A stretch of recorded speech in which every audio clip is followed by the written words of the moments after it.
7 de la mañana, 9 minutos, y vamos a ir recordando a Jorge, desde las anécdotas, el humor y el legado que deja en los que ayudó, ¿no? Y a los que nos ayudó durante tantos años o nos dio nuestras primeras oportunidades. Estamos con Manu Jove. Manu, querido, ¿cómo estás? Nacho, bien. Bueno, estamos todos así, ¿no? Digiriendo esto. Pero vamos a intentar quedarnos con las cosas que son las que en definitiva van a quedar, ¿no? Este mal trago, este mal momento, ¿no? Ayer obviamente también, mandarle un saludo a toda la familia. En ¿no? ese sentido fue un día muy movilizante ir ahí a la Casa de la Cultura porque se mezclaba, por supuesto, Sí. la lógica tristeza y el dolor con esas anécdotas, esos recuerdos permanentes de Jorge, donde alguna risa, por supuesto, no faltó y muy probablemente como él se lo hubiera tomado en algún momento con esas mismas anécdotas, con esos mismos recuerdos y con cómo marcó a toda una generación. Ayer a mí me tocaba ver muchos periodistas de los que, con los que me había formado también viéndolos por la tele en algún momento y que también gracias a él tuve la oportunidad de conocer desde otro lugar o de compartir tiempo de pantalla, de laburo, de aire, de recorrido. ¿Te acordás cómo fue que te dijo que pasaba? Porque Manu Jove era productor de PPT y de repente dijo, che, vas al aire. Sí, sí, me acuerdo perfectamente. Primero me mandó a ir a dormir a lo que fue en su momento 2020 la toma de Guernica, una toma de la que hablaba el país. Sí. Y me dijo, ¿te animás a ir a dormir ahí? Digo, sí, por supuesto, listo, le mandalo a este a dormir. Le dijo Andrés Rodríguez, su... ¿Y qué dormiste en una de las casillas? Con Mario Peredo, con el camarógrafo y también parte del equipo histórico de PPT. Estuvimos ahí, en una carpa, nos quedamos toda la noche ahí. Le gustó a Jorge esa experiencia e inmediatamente dijo, bueno, esto lo presentás vos. Al aire, quedé tranquilo, con Rapa me encargo yo de pelearme, me dijo Rapa, el director del canal, para quienes no lo conocen, pero tenía esa política permanente y también claro. No solamente que evidentemente disfrutaba de mostrarse y le gustaba eso, formador, ¿vale? Cuando de repente te sacaba la cancha y le gustaba. Sí, porque se sumaba una cucarda. Pero tenía que ver un poco también con su personalidad. Digo, les pregunto a los dos que tuvieron la posibilidad de trabajar con él, yo no tuve la suerte. ¿Les pasaba que sentían que estar en la noticia era como... Él lo que decía es que, mira, escúchame... necesitabas vivirlo. Él iba en contra de la lógica, generalmente, que es lo que pasa en los canales de televisión. Porque es la manera histórica. Hay un equipo de producción que trabaja y hay un equipo de aire que es el que hace el aire muchas veces, en muchos casos, contando las noticias que generan en producción. Él decía, mira, escúchame, si vos generaste la noticia y si vos la sabés, nadie va a contar la historia mejor. Claro. Entonces vas vos al aire. Y además, esto yo repasaba recién esta invitación de su parte de ir a la toma de Guernica, particularmente, pero porque era también vivirlo muy de la escuela propia. de él, del territorio, ¿no? De hecho, bueno, él mismo encaró sus investigaciones poniéndole el cuerpo, yendo desde los hoteles de Cristina hasta viajes por todo el país para contar las andanzas de un montón de dirigentes. Pero tenía que ver con esto, ¿no? Con ir al lugar. Cuando le llevas un tema, bueno, ¿fuiste? ¿Qué trae eso? ¿Qué pasa cuando te encontrás efectivamente en el lugar? Si le llevas una nota sobre la hidrovía, te subís a un barco y andás a mostrarme la hidrovía de punta a punta y así con cada uno de los temas que uno le acercaba. Nos hemos subido a barcos, sí, claro. Recorriendo la hidrovía, sí, claro. hemos cruzado fronteras. Pero a él le gustaba todo eso. Enseguida, cuando nosotros teníamos la reunión de producción los martes, en la casa de él, que aparte nos ponía todos los vasitos que había comprado, tenía unos vasitos que eran como de 2 colores y demás. Y decía, bueno, enseguida cuando salía el tema, bueno, vos te vas para allá, vos te vas para allá, vos te vas para allá, vos te vas para allá. Y ahí desplegaba la cobertura del tema. Y a veces se levantaba y decía, no lo soporto más. ¿Era así crudo?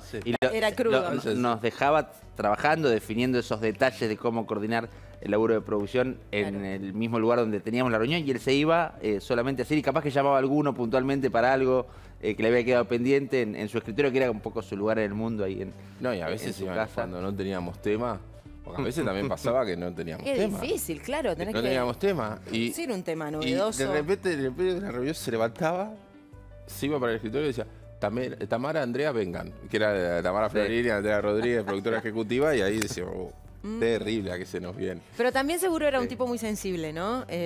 Ahora, son horas en donde se están reviviendo muchas entrevistas de Jorge Lanata y quizás se resignifican un montón de detalles ahora.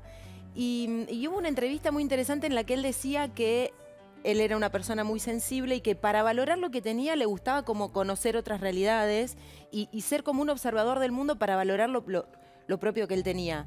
Era un tipo sensible que quizás en una charla se abría y les contaba alguna alguna intimidad o se permitía ser vulnerable? Recuerdos también de su época de Página 12. También a mí por lo menos me pasó, y creo que toda una generación aprendió con él a partir de las cosas que él contaba de aquel Página, aquella revista 23 o Día D, después trasladado en muchos casos a PPT. En las reuniones de producción también tenía algo que me parece para nosotros que hacemos periodismo y hacemos periodismo en televisión, sobre todo, es una escuela absoluta, que es no solamente qué vas a contar, sino cómo lo vas a contar, casi de inmediato. Cómo lo vas a titular, por supuesto, cuando lo llevaste la noticia, el tema, la investigación que tenías. Bueno, cómo lo vas a contar, qué vas a hacer de distinto para que esto sea televisivo. Porque placas y números está todo bien, pero tenés que buscarle la vuelta, y ahí había una enseñanza permanente. Sí. Al mismo tiempo que también en ese mismo lugar donde nos recibía a nosotros, y eso también te habla mucho de la generosidad, no era solamente para, bueno, sacar a la cancha o colaborar con los primeros pasos de muchos periodistas. Yo me acuerdo, me ha pasado con amigos, che, me gustaría entrevistar a Jorge para escuela de periodismo, taller, lo que fuera.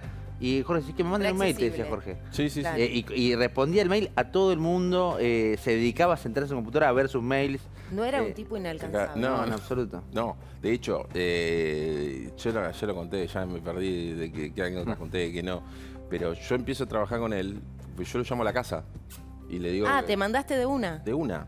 Y le digo que tenía la información del tema que venía trabajando, y me dice, mándamelo por mail. Y ahí empezamos a laburar. Yo esperaba el mail, ¿viste? Le digo, bueno, ¿cuál es tu mail? Y yo esperaba una cosa medio... críptica, ¿no? lanata@gmail. Claro. lanata@gmail, ese es mi mail. Y eso seguro le encantó. Sí, era muy... De que vos tengas el primer paso, ¿viste? Que es que eso es lo que valoraba. Eso es lo que valoraba. Ser cara dura. Él valoraba eso. Y también con esto, viste, que vos decías de la sensibilidad, un poco, viste, algunos también hablaban, sí, bueno, como... Él coleccionaba, por ejemplo, relojes, pero porque estaba como, también era muy sensible a lo que era el paso del tiempo.